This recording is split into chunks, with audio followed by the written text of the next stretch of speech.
யாரு வேட்பாளர் என்னாலும் சரி, என்னோட ஓட்டு எங்க அண்ணன் விஜய்க்கு தான். ஏன்னா எனக்கு அங்க எங்க அண்ணன் மட்டும் தான் தெரியறாரு. எந்த வேட்பாளர் முகமும் எனக்கு தெரியல. இதுவரைக்கும் தன்னோட காசை மக்களுக்காக செலவு பண்ண ஒருத்தர்.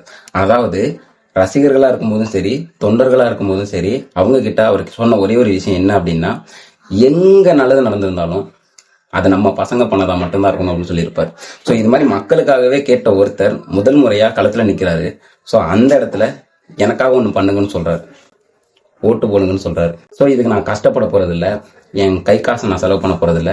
இந்த ஒரு விரலை வச்சு ஒரே ஒரு பட்டன் தான் அழுத்த போறேன். இது வரைக்கும் நான் அழுத்தினதுக்கெல்லாம் பிரயோஜனமே இல்லாம போயிருச்சு. ஏமாந்துதான் நின்று இருக்கேன். ஃபர்ஸ்ட் டைமா பிரயோஜனமா ஒரு மக்களுக்காக, மக்கள் நலனுக்காக இயங்குற ஒருத்தருக்கு நான் ஓட்டு போட்டதா நினைச்சு பெருமைப்பட்டுக்கிறேன். அவ்வளவுதான். அதுலயும் அவர் கேட்கும்போது பாத்தீங்களா, எனக்கு ஒரு வாய்ப்பு கொடுங்க, செம்ம கியூட்டா இருக்கு. ஸோ இந்த சீனை மட்டும் நான் ஒரு 70 டைம் பார்த்துருப்பேன், ரிவைன் பண்ணி.